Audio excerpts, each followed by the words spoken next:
niya na hanggang dumating ang pagkakataon na tinipon sa dakong ito na hindi ng ama ng kanangalang pong umahayo. Marami po ang nabuksan kaya marami pong tinatawagan sa dakong ito. Isa po ako sa nagpapatuto ng mga panahon na yun na talagang kung paano ang banal na espiritu sa katauhan ng mahal na Apo Kunching ay talagang ibinibigay niya ang bawat salita. Bawat salita na kung ating susuriin ay hindi natin makikita sa salitang tao, kundi yun ay nagmumula sa talino ng banal na espiritu. Yun po ang talagang hanggang ngayon na pinababatid ng Ama na panahon nga po ng pagtitipon ng mga panahon na yun. Kaya napakabuti ng Diyos, yun po ang isang pinasasalamatan ko sa Kanya. At yung pong sa pagtanggap ko po, higit ko siyang nakilala sa mga hiwaga na sabi ko nga, ano ba yung hiwaga na yon sa sarili ko. Yung malakas na pangangatawan, isang hiwaga po na ipinagkakalob niya sa akin yon. At marami na po siyang ipinadama sa akin at ipinaganap na kung ibabahagi ko sa inyo, mahirap paniwalaan, subalit naganap sa buhay ko. Yun po ang isang pinagtitibay ko sa Panginoon sapagkat muli po ulitin ko sa pagbibigay ng banal na espiritu, tanging Diyos lang at saka ikaw na sariling pinagkalooban ang makakadama at makakapagpatotoo sa sarili mo. Hindi po kayang patutuhanan ng kapwa mo sapagkat hindi pinaganap sa kanila. Yun po ang itinatayo ko po sa harapang ito, talagang ang Diyos buhay. Naging buhay sa sarili ko sapagkat nung tanggapin ko po siya, marami kong tinalikuran. Marami kong tinalikuran, hindi sa ganang katuhan ko, kundi siya ang nagbago. Na talagang yung dati kong buhay na sa sanlibutan, inalis po niya yun lahat. Yung mga bagay na hindi mainam, talaga mga bisyo, yung makisalimuha sa kapwa na walang katuturan na ipinagkakasala mo na talagang siguro sa bawat isa po sa atin, marapat po natin gawin nyo na kung alam nating walang katuturan yung mga bagay na kwentuhan o yung alam nating magkakasala tayo, pwede po nating iwas yung sarili natin. Yun po ang isang pinasasalamatan ko sa Panginoon sapagkat sa katotohanan po, sabi nga, maniwala at hindi ang kapwa mo kung ano yung pinagaganap sa iyo, siya mong ibahagi na ako po kasi ang una kong pinasalamatan talaga sa Kanya.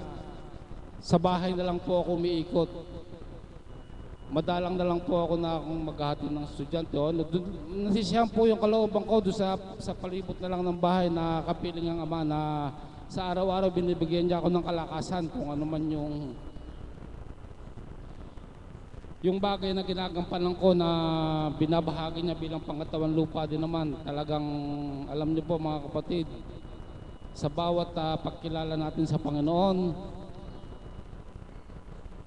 wala po siyang hindi ibibigay.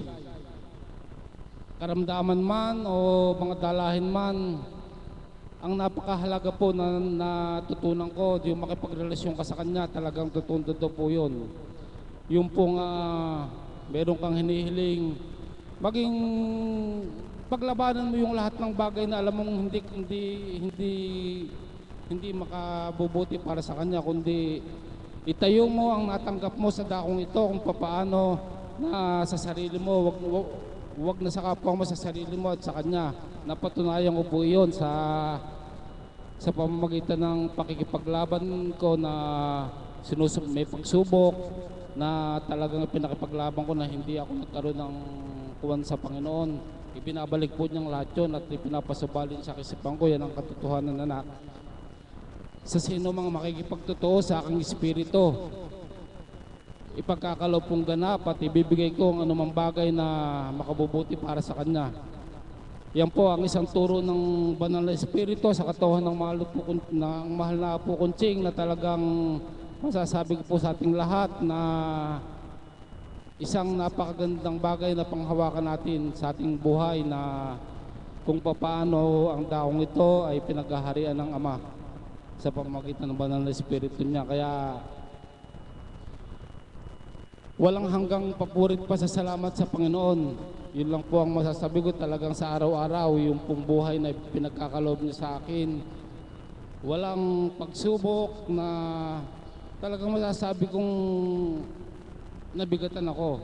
Sapagkat hindi lamang po sa salapi, hindi lamang po sa mga karamdaman, at marami po akong pinagdaanan na sa pagtitiwala ko sa Panginoon, ipinakita niya kung paano na sa buong buhay mo na ipinagkatiwala mo sa Kanya, karamdaman man o anumang bagay, siya ang magbibigay ng kalunasan. Yun lang po ang masasabi ko sa inyo, na isang iwanan ko, magtiwala tayo sa Panginoon, higit lalo sa bawat mensahe ng mahal na Apo Kunching, na kung ating nanamnamin, mga kapatid, ang sabi nga, namnamin natin yung mga salita ng Panginoon, sapagat yun po pinadadaan lamang sa katauhan ng mahal na Apo Kunching. Yung kagalingan po, matatamo natin sa dakong ito. Yun lang po, at magandang umaga pong muli sa tanghaling ito. Maraming salamat kapatid sa napakainang ibinahagi. Ang susunod ko pong tatawagin ay yung isa pa pong nagdiriwang ng kanyang anibersaryo sa muling pagsilang sa banal na espiritu sa katawan ng ating Apo Kunching, ang ating pong kapatid na Alan.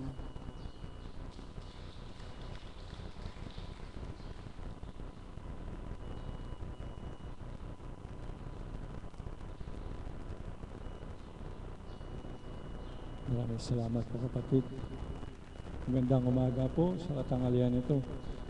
Walang hanggang papuri at pasasalamat sa dakilang Ama, sa Diyos Ama, Diyos Anak, Diyos Espiritu Santo, sa siyam na tao na kami napili at tinirang bilang isang alagad, at sa ating minamahal na Apo Kunching. Talaga pong napakadakila ng Ama.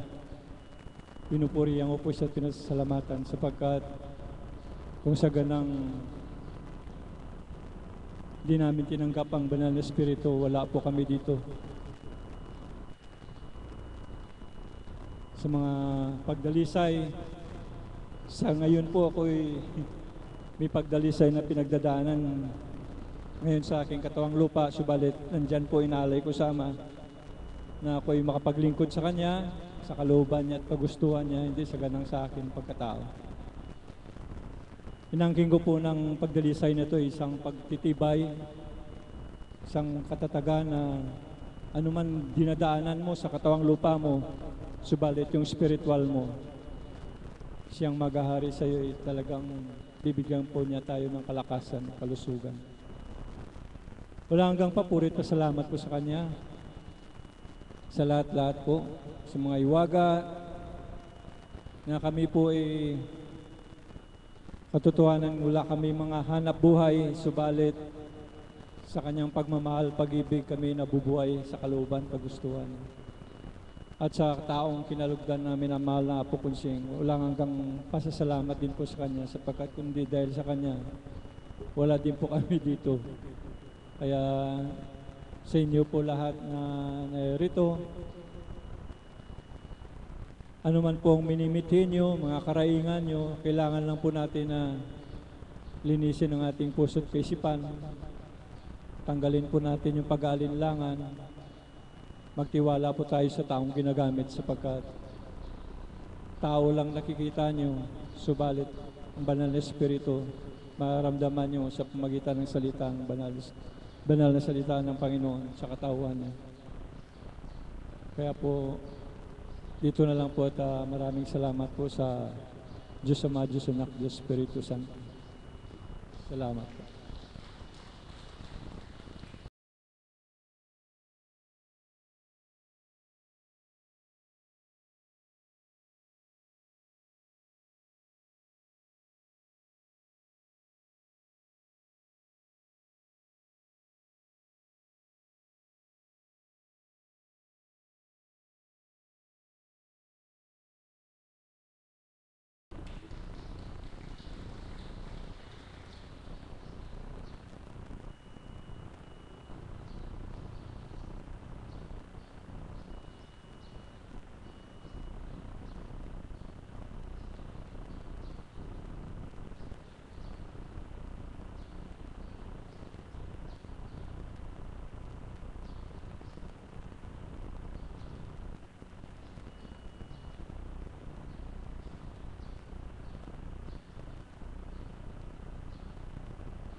Magandang umaga po sa inyong lahat sa katanghaliang ito.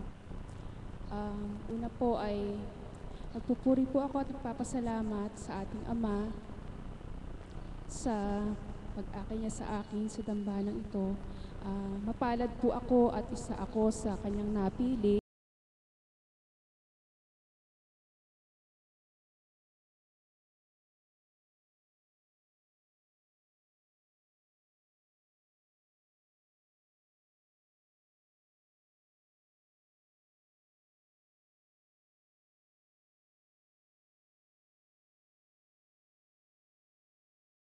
Po ng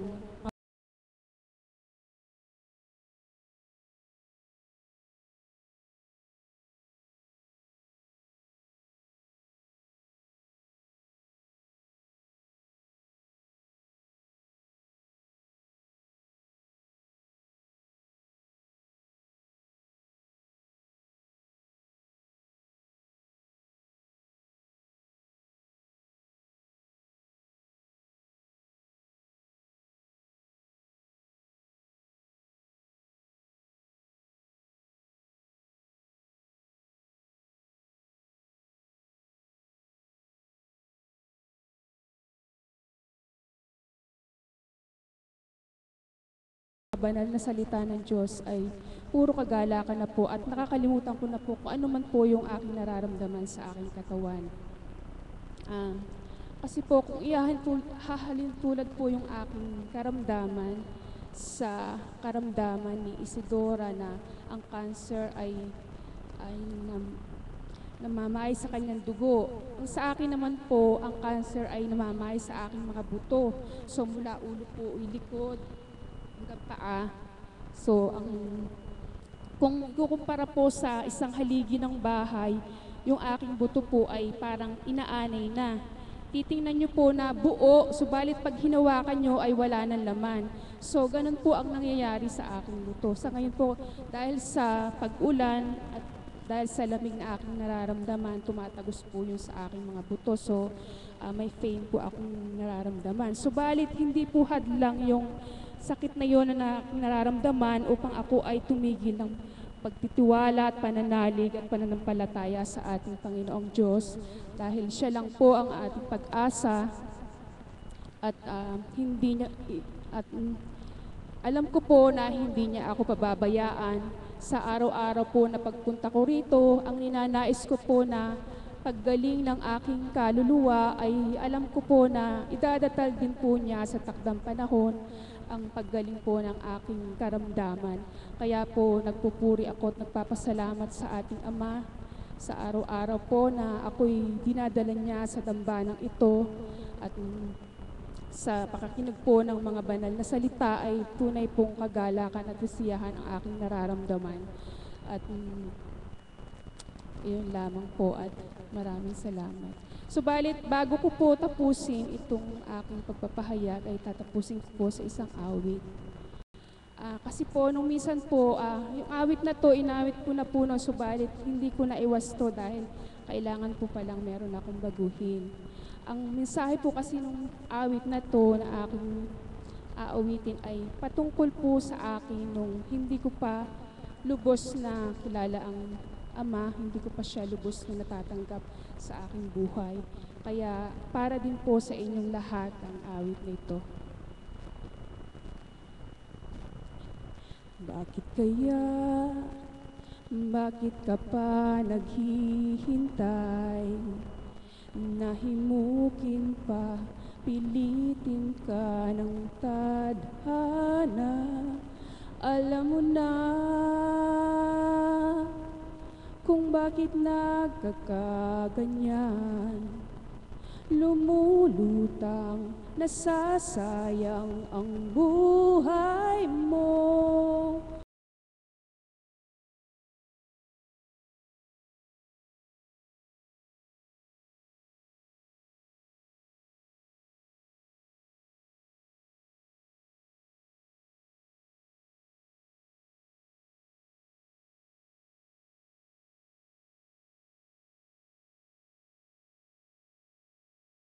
puso, tanging ikaw ang huhubog sa iyong buhay.